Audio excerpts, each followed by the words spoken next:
texto desse livro, né? Acho que já está gravando. Eu coloquei um texto desse livro e coloquei também mais um trecho desse livro do Heidegger, né? A gente já tinha colocado o primeiro capítulo e agora eu coloquei um trecho do final do terceiro capítulo desse livro, tá? A gente vai acho que usar todos dois na aula de hoje, tá? Pera lá, deixa eu colocar no modo de apresentação de tela.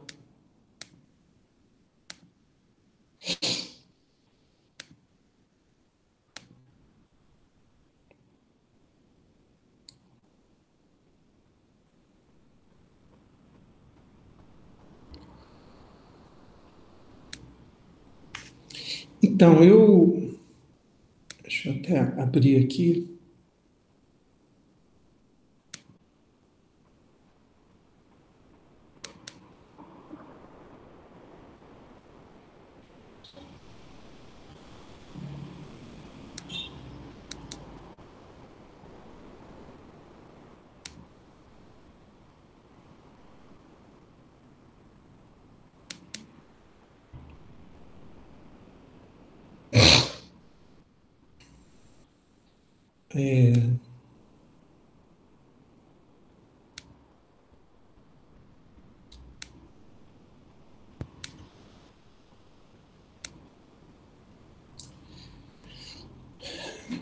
Eu botei esse trecho do livro do Heidegger porque é o trecho exatamente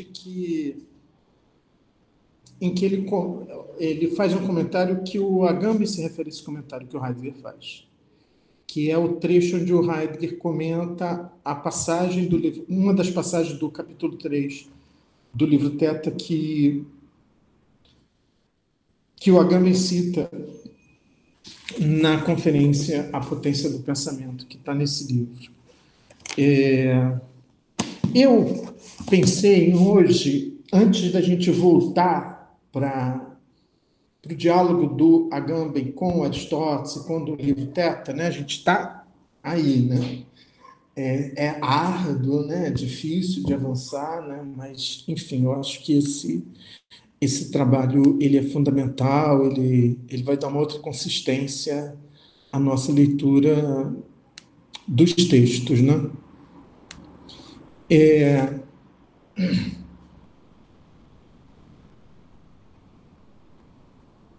Mas eu coloquei esse texto aqui por conta,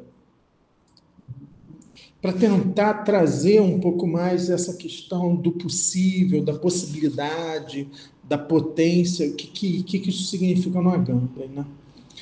Então, eu fui direto para o comentário do Agamben, do Aristóteles, né? E eu meio que pulei o início do texto. Então, eu queria retomar esse início da conferência, porque ela, ela, ela trabalha em termos muito próximos exatamente esse trecho da conferência, né? Que, na verdade, o meu objetivo é o esclarecimento dessa conferência, né? Que é essa conferência que é o meu projeto de pesquisa, né? Que eu estou trabalhando há vários anos, né? É muito doido, assim, esse trabalho de pesquisa em filosofia, né? Mas eu acho que em qualquer área, você, às vezes, leva muitos anos trabalhando um texto, sabe? Que é o que está acontecendo com essa conferência, né? E, então, eu queria... tem uma coisa que ele diz aqui que remete para a conferência sobre a potência do pensamento, que tinha sido feita 3 anos antes. E essa conferência de hoje, ela tinha sido publicada originalmente em 1993. O livro, esse livro, Meio Sem Fins, ele sai em 96, um ano após a publicação do primeiro volume da tetralogia Homo Sacer. Mas ele é uma reunião de artigos, né? Mas esse artigo especificamente, né, que se chama Forma de Vida, ele é publicado em 1993, portanto, 3 anos depois da conferência no colóquio sobre Lacan, em 1990, né? Mas, ao mesmo tempo, o mesmo ano de publicação de Bartleby ou da Contingência, né? Que é um texto que a gente vai ter que pegar em algum momento, né? Então, vocês vão entender por que eu quis trazer esse... É o início só, na verdade, o que me interessa é só esse ponto 2 aqui, tá? Mas, para isso, eu vou voltar lá na conferência, né? Para vocês verem a semelhança, a proximidade entre os textos, né? Então, quando ele diz assim... Eu dizia, o que é uma língua para que se possa fazer a experiência dela? Se deixamos as representações de um léxico ou de uma gramática, essas representações que nós ouvimos não são senão uma elucubração do saber sobre a língua, né? Que é a citação do Lacan. O que resta não é senão uma pura virtualidade, um ser puramente potencial. É o que nós chamamos de uma faculdade ou uma potência de falar. Essa palavra faculdade, ela é importante, né? Ela vai aparecer nesses textos, né? A língua exprime a faculdade humana de falar, o fato de que o homem seja capaz, né? Que é um dos modos como você traduz o dynaton, né? O potente, né? Capaz de falar, como Hegel dizia que o homem tem a faculdade da morte. O que quer dizer ter uma faculdade? Que o homem tenha a faculdade da linguagem ou a faculdade da morte. Fazer a experiência da língua, arriscar-se no experimento língua, isso quer dizer fazer a experiência de uma faculdade ou de uma potência, arriscar-se em um experimentum potente, da potência enquanto tal. O experimento é importante porque nele nós fazemos a experiência de uma pura possibilidade. É a experiência graças à qual nós podemos dizer eu posso. Então, eu queria destacar esse eu posso, porque é exatamente assim que ele começa a outra conferência sobre a potência do pensamento, né? E também isso que ele diz aqui, é o dom e o advento de uma potência, porque isso vai ser como ele vai terminar a conferência. Então, quando ele fala isso aqui em 1990, ele está retomando as ideias desenvolvidas nessa conferência de 1987, de 3 anos antes, né? Que é a potência do pensamento, né? Pois se nós não pudéssemos ter uma outra experiência da linguagem que não aquela das proposições significantes, se nossas palavras lidassem sempre com uma referência factual, então, em lugar algum, se abriria para nós esse espaço vazio, essa abertura que nos permite dizer eu posso, né? Então, para ele, essa ideia há essa ideia de que, quando eu digo eu posso, há essa abertura desse espaço vazio, né? Então, isso é um ponto importante que a gente precisa guardar, né? Nós não conheceríamos senão o ato, um ato sem potência, para sempre impotente. Assim, a filosofia, o pensamento puro, enquanto ela se mantém no experimento língua, é a experiência de uma potência pura, a abertura de uma pura possibilidade. O experimentum língua é um experimentum potente. Eis porque o experimentum língua, o pensamento puro, que é a atividade mais inocente, como Hölderlin dizia da poesia, é a experiência mais arriscada, pois é na potência que se enraiza o poder, né? Então, isso também é um ponto nunca suficientemente trabalhado no Agamben, né? E, aliás, em nenhum autor, né? Que é por que poder ganha, qual é a relação que estabelece entre o poder no sentido da possibilidade, do ser capaz, né?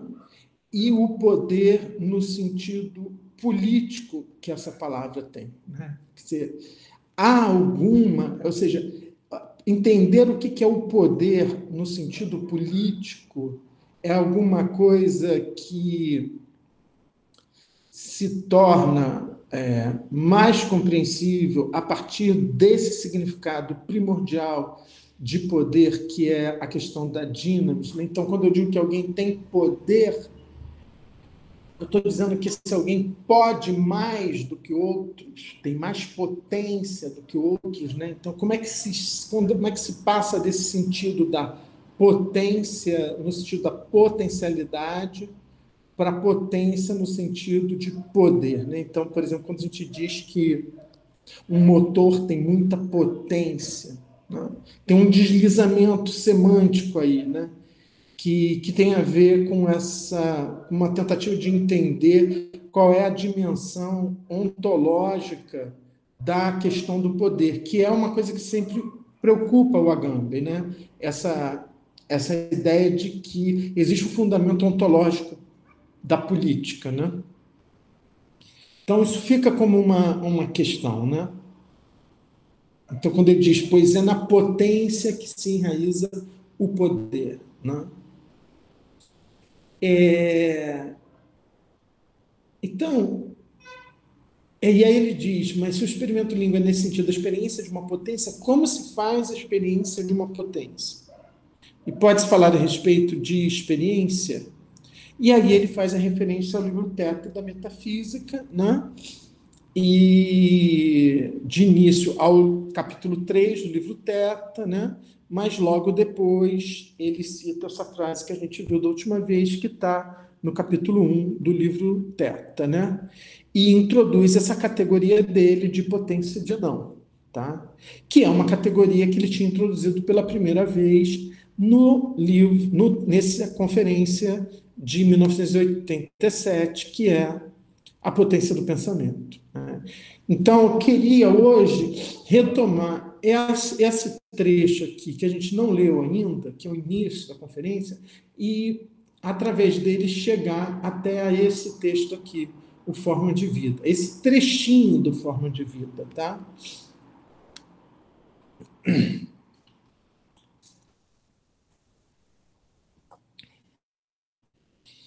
Então, assim como ele fala aqui, né?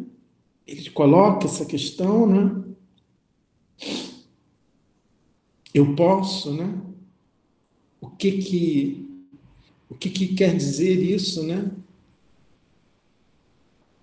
O que quer dizer eu posso, né?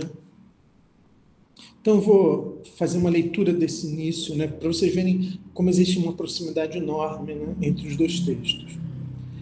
Então, o conceito de potência tem, na filosofia ocidental, uma longa história, e, pelo menos a partir de Aristóteles, ocupa nela um lugar central. Aristóteles opõe e, ao mesmo tempo, liga a potência ao ato. E essa oposição, que atravessa tanto sua metafísica como sua física, foi transmitida por ele como herança, primeiro à filosofia e depois à ciência medieval e moderna. Se decidimos falar hoje aqui do conceito de potência, é porque meu objetivo não é simplesmente historiográfico. Não se trata, para mim, de voltar a dar atualidade a categorias filosóficas caídas no esquecimento há muito tempo.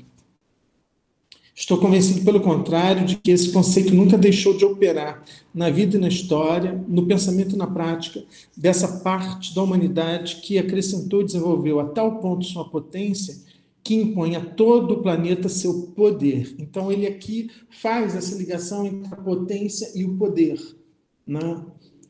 De novo. E essa observação que ele diz, que não é um objetivo simplesmente historiográfico, né? Aqui está em jogo essa própria ideia do método do Agamben, né, que ele só vai esclarecer nesse livro que se chama Signatura Rerum.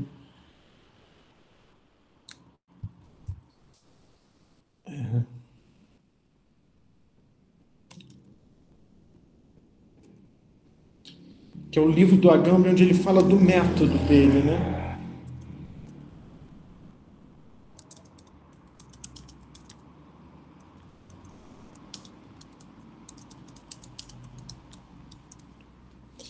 Então, uma discussão grande com Foucault, né, e tal.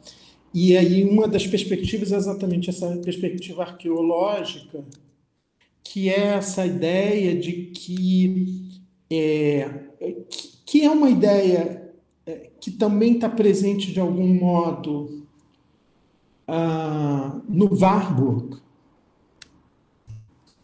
que é uma outra referência importante para o Agamben, né?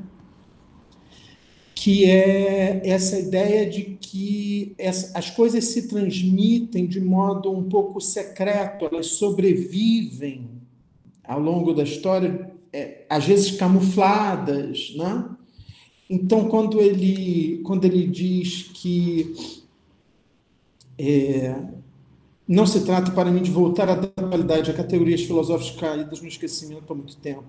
Estou convencido, pelo contrário, de que esse conceito nunca deixou de operar na vida e na história, no pensamento e na prática dessa parte da humanidade que acrescentou e desenvolveu a tal ponto sua potência que impõe a todo o planeta seu poder. Então tem essa questão aí da sobrevivência, né? Então ele acha que ele não está falando de uma coisa do passado, né? Então a arqueologia não é uma coisa que tem a ver com o passado, mas é uma tentativa de encontrar num passado uma chave para a compreensão do presente, né?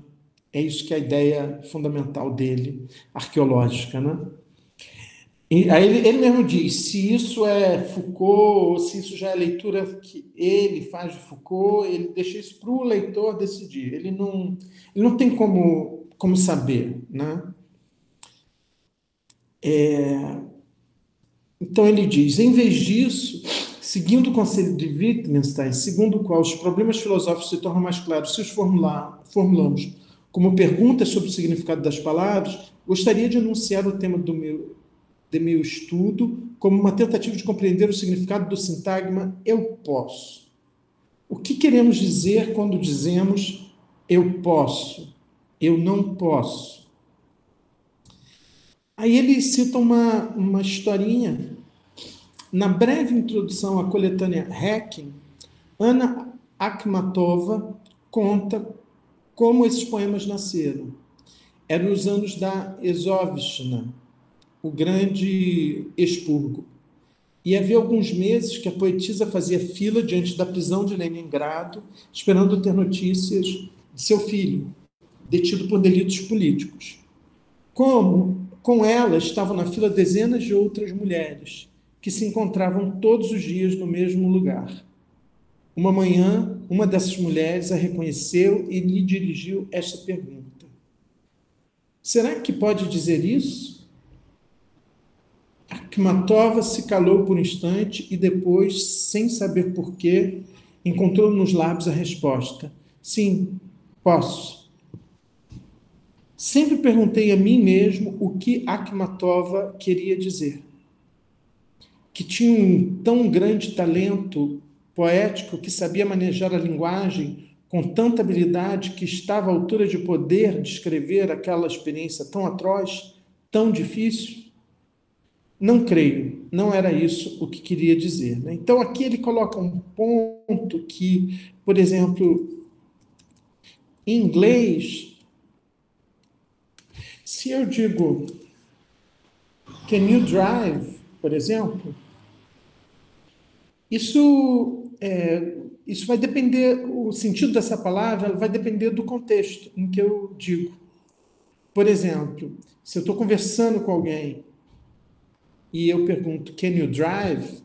Eu vou traduzir isso como, você sabe dirigir? Então, poder aqui, né, o verbo can, ele quer dizer ser capaz no sentido de ter a habilidade necessária para tal, né? É isso que ele diz. É isso que o Agamben está dizendo, que quando ela diz sim, eu posso, né? Quando as mulheres perguntam, será que pode dizer isso? E ela diz sim, eu posso. ele se pergunta, né, o que ela quis dizer quando ela diz eu posso. Ela quis dizer que ela tinha essa capacidade no sentido de que ela tinha um saber de manejar a linguagem com tanta tranquilidade, que estava à altura de poder escrever aquela experiência tão atroz, tão difícil de dizer. Ele acha que não, né? Então, se eu... deixa eu apagar isso aqui. Essa pergunta, então, se eu faço ela num contexto em que eu estou querendo saber se essa pessoa sabe dirigir, então eu posso dizer can you drive. Mas se eu estou com essa pessoa diante do meu carro e eu estou com a chave e eu pergunto para a pessoa can you drive, eu estou perguntando se ela pode dirigir.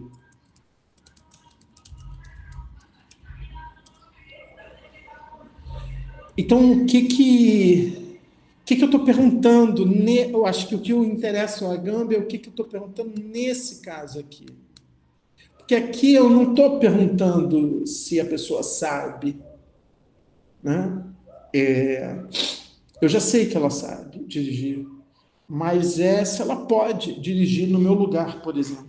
Eu estou cansado então eu pergunto, né? Então esse segundo sentido é que é o, né? Eu posso perguntar, can you swim, né? Se você sabe nadar, etc., né? Então, quando ele diz não creio, não era isso que eu quero dizer, né?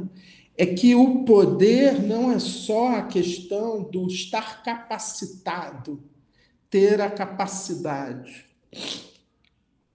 Tem uma outra coisa envolvida aí, é exatamente essa outra coisa que interessa ao Agamben, né?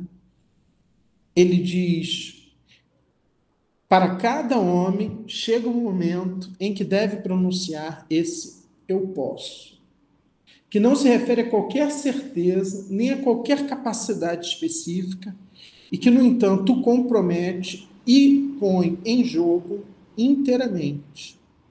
Esse eu posso, além de toda faculdade e de todo saber fazer, essa afirmação que não significa nada, coloca imediatamente o sujeito em face da experiência talvez mais exigente e, no entanto, ineludível, com que ele alguma vez se confrontou, a experiência da potência. Então, assim que ele coloca a questão que ele quer trabalhar nessa conferência, né?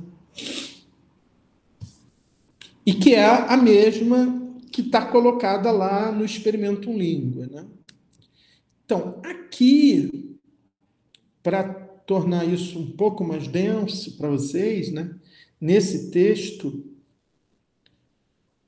de 1993, Forma de Vida, né? Ele, que é publicado em 1993, ele vai falar um pouco disso, é um dos lugares. Tem um outro lugar que eu também pensei, mas eu não consegui encontrar meu exemplar da edição brasileira do Comunidade que Vem, mas aqui ele também fala sobre isso. Ele diz o seguinte: uma vida que não pode ser separada da sua forma é uma vida para a qual, no seu modo de viver, está em jogo o próprio viver. E no seu viver está em jogo, antes de tudo, o seu modo de viver. Então, essa frase, ela é quase uma citação do parágrafo 4º de Ser e Tempo, né? Da introdução de Ser e Tempo, né?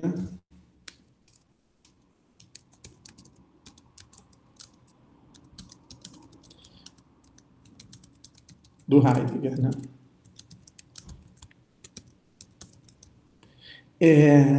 Porque o Heidegger lá define o ser que existe como um ser, né, o Dasein, né, que é o modo como Heidegger chama os seres humanos, né, o existir humano, né, ele vai dizer que é um ente cujo ser está em jogo em seu próprio ser. Isso quer dizer É isso que vai ser interpretado depois pelo Sartre, e como a existência precede a essência, a própria ideia de existencialismo, né? Então, a ideia de existência, ela tem a ver com essa ideia de que o, o ente que existe, para o Heidegger, só os seres humanos existem, né? Porque a existência é alguma coisa que se dá nesse campo da potência. Por isso que eu digo que essa é uma ideia do Agamben, mas uma ideia que o Agamben tira muito do Heidegger, né? O ente que existe é, é, é o ente cujo ser está em jogo em seu próprio ser. Então, a ideia do Heidegger, que o Agamben assimila muito, essa ideia de que o que eu sou é sempre aquilo que está em questão e, ao mesmo tempo, aquilo que eu tenho que decidir. Eu tenho que decidir ser o que eu sou. Então, é exatamente isso que está em jogo, né? O que eu vou fazer, o que eu vou ser, né? Então, ao ser, o que está em jogo é exatamente o meu ser, é como o meu ser se define, né? Por quê? Porque ele não é uma coisa que esteja dada, definida previamente, ou seja, eu vou ter que ir definindo, eu estou sempre que definir, eu estou sempre definindo se eu vou para lá, se eu vou para cá, se eu fico, se eu vou, se eu sou, se eu não sou, se eu quero, se eu não quero, ou seja, eu estou e é esse campo que é o campo da existência, né? O campo da existência é esse campo de permanente definição, nunca definitiva, né? Por quê? Porque por mais então já implica aí essa relação com a possibilidade, que por mais que eu me decida, eu nunca vou eliminar a minha possibilidade. Então eu estou sempre numa relação com essa minha possibilidade, né? Então, o, quando o Agamben diz isso, ele está retomando muito, né? Uma vida para a qual, no seu modo de viver, está em jogo o próprio viver, só que ele está substituindo ser por viver, né? E no seu viver está em jogo, antes de tudo, o seu modo de viver, né? Então, ele vai sempre chamar a atenção dessa história do modo de viver, né? Que ele vai pegar lá, por isso que ele se refere a essa distinção aristotélica entre zoé e bios, né? Ou seja, o bios é o modo de vida, né? Então, por exemplo, se você pega a ética Nicômaco começa exatamente fazendo uma descrição dos modos de vida possível. Então, você tem a vida prática, você tem a vida política, você tem a vida contemplativa, você tem a vida do homem de negócios, né? Isso quer dizer que o homem ele tem que escolher o modo de vida dele, né? E isso é exatamente o que quer dizer a palavra grega bios. E é por isso que o bios ele diz respeito apenas aos seres humanos, né? Então, ele significa a forma ou a maneira de viver de um indivíduo ou de um grupo, né? Então, isso diz respeito apenas aos seres falantes, aos seres humanos. Heidegger vai dizer, aos seres que existem, né? Enquanto que a Zoé não, a Zoé é a vida de todos os seres vivos, né? Sejam eles animais, seres humanos, plantas ou até mesmo deuses, né? Então, quando ele diz modo de viver, ele é um modo como ele traduz a palavra bios, né? Então, ele diz, o que significa essa expressão? Define uma vida, a vida humana, exclusivamente a vida humana, em que os modos singulares, atos e processos do viver nunca são simplesmente fatos, mas sempre e primeiramente possibilidade de vida, sempre e primeiramente potência, né? Então, essa ideia, eu acho que é uma ideia que não é propriamente agambeniana. Ela é uma ideia heideggeriana. Ela é uma ideia que já está dada em ser e tempo, né? Ou seja, o Heidegger vai chamar isso de... Quer dizer, o que caracteriza o Dasein é o poder ser, né? Então, não é a realidade, mas a possibilidade. Então, eu não me defino pela realidade, eu me defino pela possibilidade, né? Não, eu não me defino pelo que eu sou efetivamente agora. Quer dizer, meu ser mais fundamental não é o que eu efetivamente me encontro sendo, professor, filósofo, seja lá o que for, mas a, a minha relação com o meu poder ser.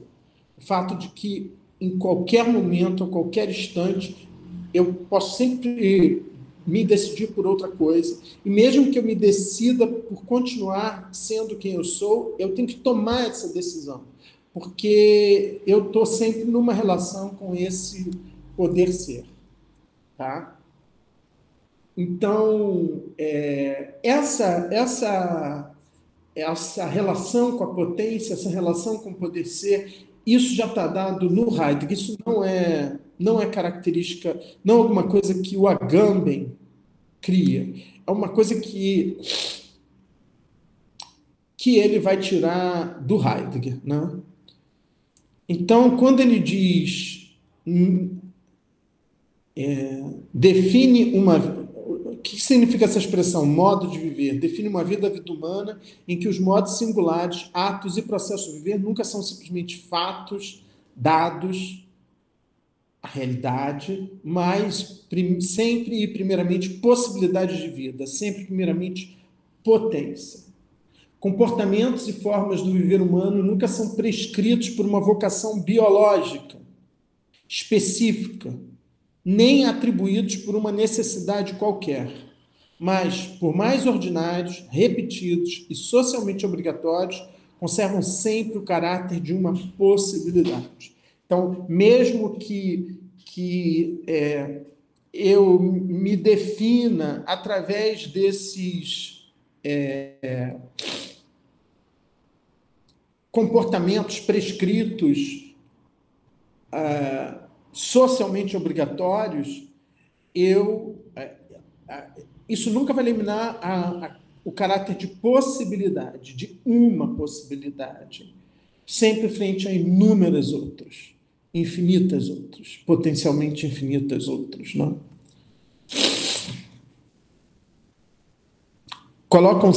Então, conservam sempre o caráter de uma possibilidade, isto é, colocam sempre em jogo o próprio viver. Então, essa ideia da potência e de que o viver está sempre em jogo, né, são a mesma coisa, a mesma ideia, né? Por isso, enquanto é um ser de potência, né? Enquanto o ser humano é sempre um ser de potência, que pode fazer e não fazer, conseguir ou falhar, perder-se ou encontrar-se. Isso é quase citação de Passagem de Ser e Tempo. O homem é o único ser em cujo viver, aí Heidegger vai ler, em cujo ser, né, ele troca para viver, né? É o único ser em cujo viver está sempre em jogo, a ele introduz a felicidade. Então, o Aristóteles, por que ele faz isso? Então, aqui também tem uma referência à ética Nicômaco, né? Porque esse espaço do bios, do que eu vou fazer com a minha vida, com a minha zoé, né? Que modo de vida eu vou assumir para mim, né? Eu vou morar no campo, eu vou morar na cidade, eu vou estudar, eu vou trabalhar, eu vou né? Esse campo do bios é exatamente o campo onde se coloca a questão da felicidade. Então, se você pensar na ética Nicômaco, né? A ética Nicômaco, ela abre com essa questão dos modos de ser, né? Mas toda ela é voltada para a questão de qual é o modo de vida que pode me levar à felicidade. Sim, Bernardo.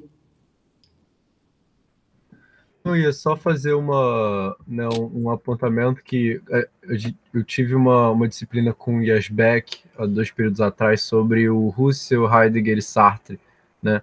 E quando aparecia essa questão do poder ser, ele sempre dava um exemplo que ele estava tentando parar de fumar, alguma coisa do tipo, e aí ele dizia que todos os dias ele tinha que decidir ser um fumante de 8 cigarros e não um fumante de 20 cigarros, né? E era sempre um processo onde não importava muito se ele se via, né, como uma pessoa que estava tentando parar de fumar. Ele tinha que o tempo todo, né, decidir entre, né, fumar 8 cigarros ou fumar 20 cigarros, né?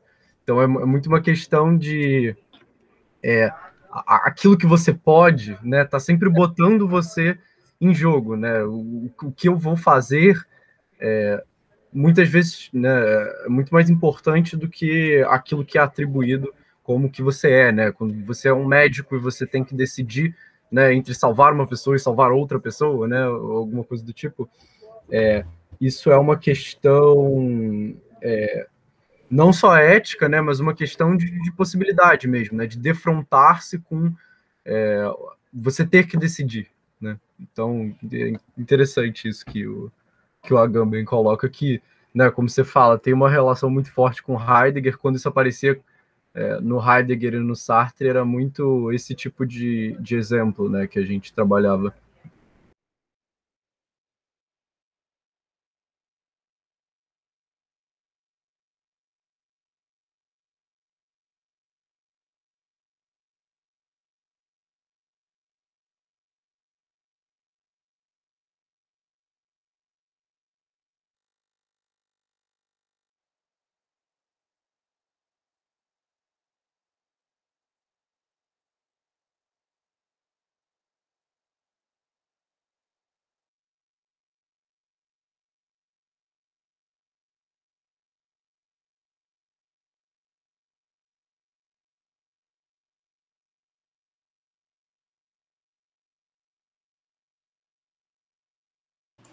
Ô, o barato travou aí pra vocês também?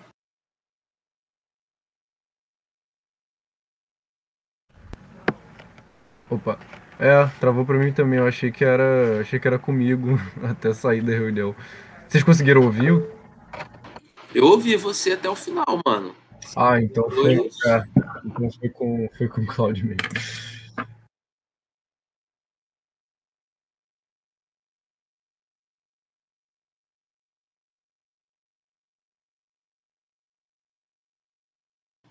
Acho que ele não gostou do que você falou, não, mano. E foi até embora. Às vezes ele tem, enfim, deixa eu falar. Achei que fosse Você tá mutado, mestre. Você fazer tá sem som. tá sem sol. Desculpe, eu caí. Eu não entendi por quê, eu ainda estava com 20%. O meu. Tá dizendo aqui que eu tenho 20% de bateria, mas o computador apagou. Desculpe, Bernardo. Não, tudo bem, professor. Tudo bem. Sim, não, mas eu estava acompanhando sua fala e ou seja, essa questão do poder ser, isso vai implicar no Heidegger que assim, existe um conceito que é correspondente ao conceito de poder ser, que é o conceito de decisão. Eu tenho que sempre me decidir em relação a esse poder ser, a cada vez, a cada instante, né? Então, essa história dos cigarros lá do André, né? É, embora, assim, a coisa do cigarro é fogo, né? Porque tem uma dimensão também do, como se diz, fisiológica, né? Porque o corpo fica pedindo, né? Então, eu sei porque eu sou ex-fumante. Então, acompanhei essa luta do André com cigarro, né? Mas é isso, é exatamente isso. É assim, mas pensem que isso para o Heidegger, isso é uma coisa permanente, né? Agora, aqui, pera lá, deixa eu.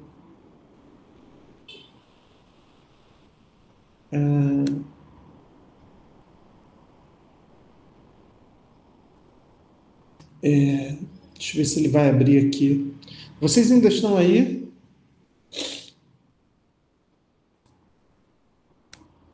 Sim, Tamo aqui, estamos tamo sim. aqui. Ok, esses ficando tão silenciosos.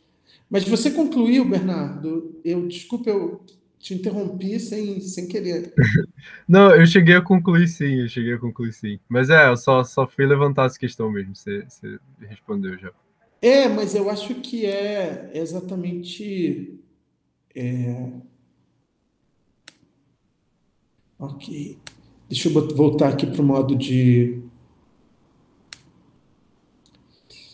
Nossa, mas assim, apagou o meu computador. Isso é coisa de bateria viciada, isso acontece com o meu também. Pois é, porque é um computador muito antigo. É um Mac, mas é um Mac bem antigo, assim. É, é. E ele agora tá dando umas travadas.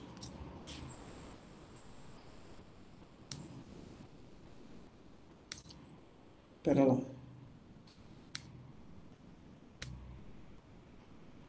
Eu vou voltar para o modo de apresentação de tela inteira.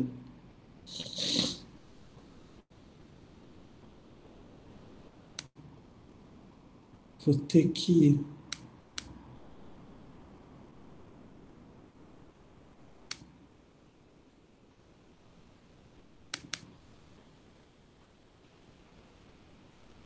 Ok.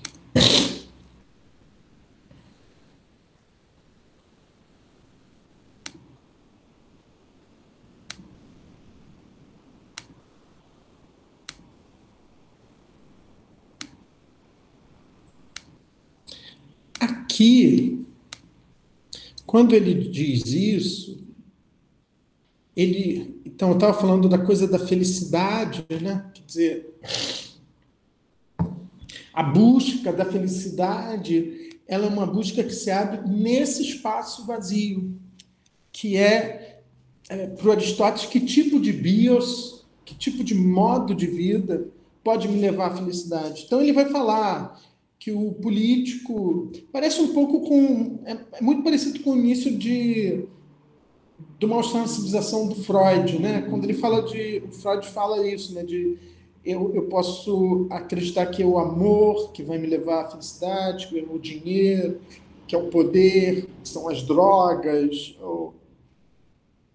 Então ele é muito parecido isso com a ética nicômaco, né? Ou seja, que tipo de bios, que tipo de modo de vida vai me levar à felicidade. Mas essa questão da felicidade, ela só se abre nesse espaço que é o espaço do bios, que é um espaço que só existe na cidade, só existe na linguagem, né?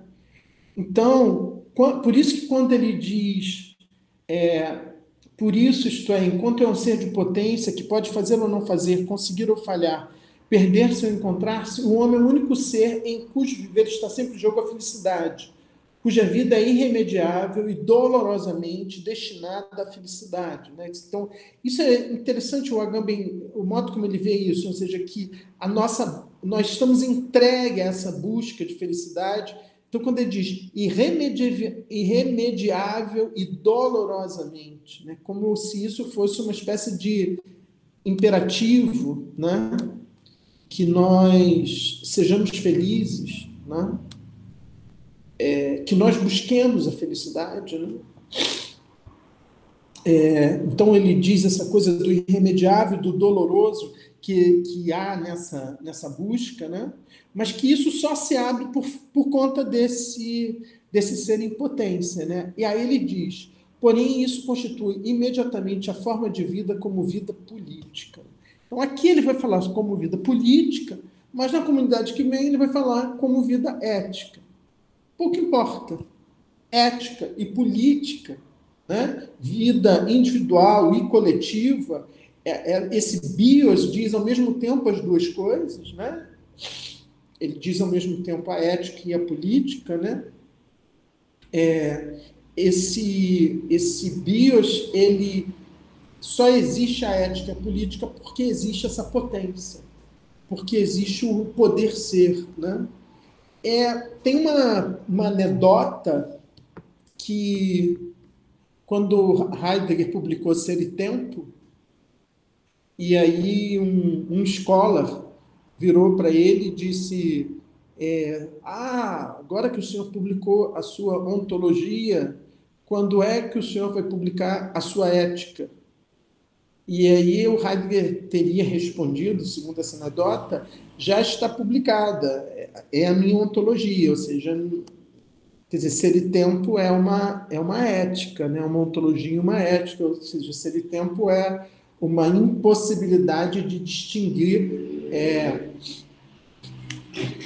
a ontologia de ética, né? Agora, o que o Agamben vai apontar, né, assim que ele vai ler, inclusive, o modo como Heidegger se enrolou com a coisa do nazismo, é que o que falta ao pensamento do Heidegger é uma reflexão política, né? Inclusive, o Agamben vai dizer que mesmo naquele lugar em que o Heidegger mais se aproxima de uma reflexão política, né, que é na reflexão que o Heidegger faz sobre a técnica, sobre a questão da técnica, né, certamente é a dimensão da obra dele, que tem um teor mais político, ele fracassou em entender a questão da técnica, o Agamben diz, exatamente porque ele não entende que o solo da questão da técnica é a política, né? E é exatamente essa ausência de uma reflexão sobre a política que fez o Heidegger cometer esses erros pelos quais ele teve que pagar muito caro, né? Então, aqui, esse livro, né, porque esse livro do Agamben, o Meio Sem Fim, o subtítulo Notas sobre a Política, né, ele vai privilegiar essa dimensão política. Mas, por exemplo, lá na comunidade que vem, ele vai privilegiar a questão da ética, né, mas é o mesmo espaço. Mas o importante para ele é mostrar que tanto a ética quanto a política surgem pelo fato desse poder ser, né? Então,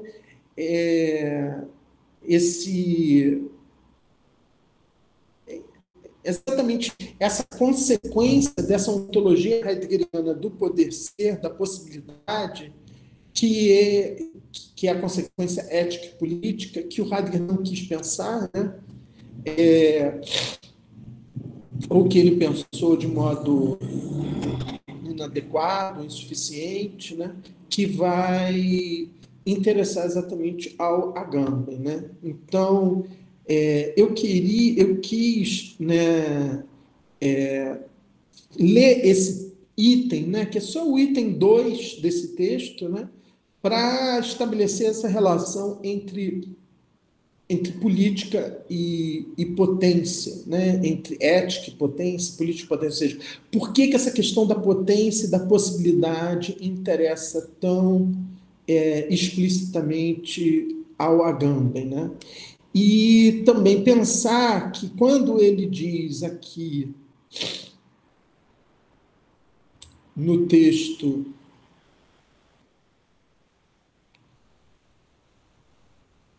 quando ele diz para cada homem chega um momento em que deve pronunciar esse eu posso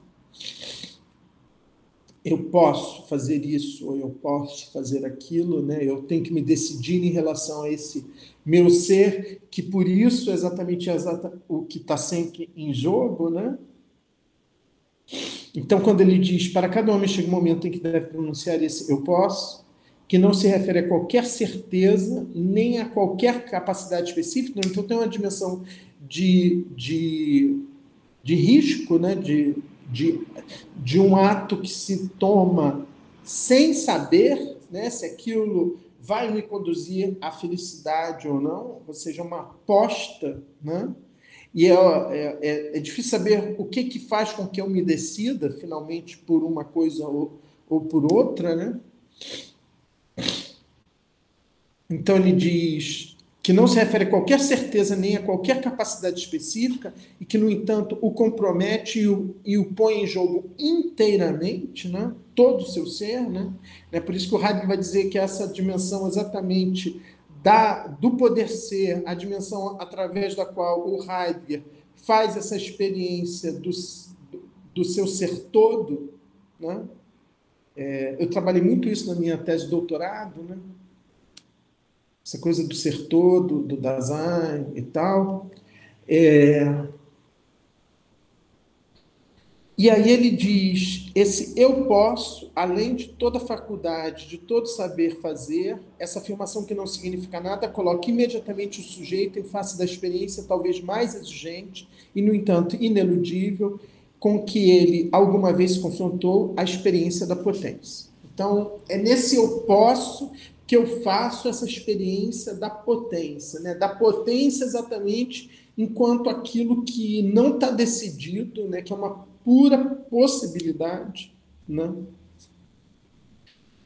Então, e que é exatamente isso que ele está buscando quando ele tenta pensar esse experimentum potente, né? Essa experiência da potência, né?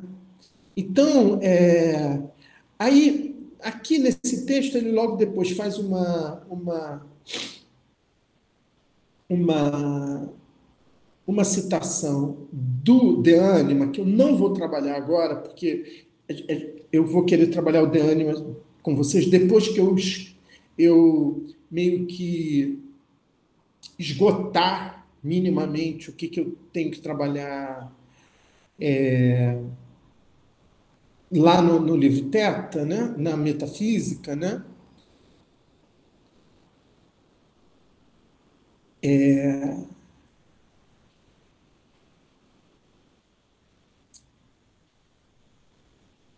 Então, ele diz assim: o vocabulário da potência penetrou tão profundamente em nós que não percebemos que nessas linhas surge pela primeira vez um problema fundamental que, como tal, vem à luz na história do pensamento ocidental só em alguns momentos decisivos. No pensamento moderno, um desses momentos é a obra de Kant. Esse problema, que é o problema original da potência, se enuncia na pergunta: o que significa ter uma faculdade? De que modo algo como uma faculdade existe? Eu vou fazer uma parada aqui, né? E aí a gente continua depois, e aí a gente volta para a metafísica e para o livro Teta, tá? E aí, se vocês tiverem alguma pergunta sobre essa primeira parte, a gente abre. Ou se vocês tiverem alguma pergunta agora, também a gente pode fazer agora.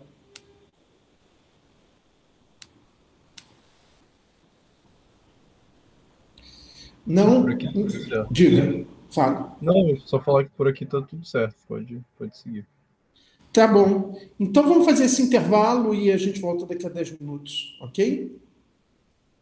Show. Deixa eu interromper aqui.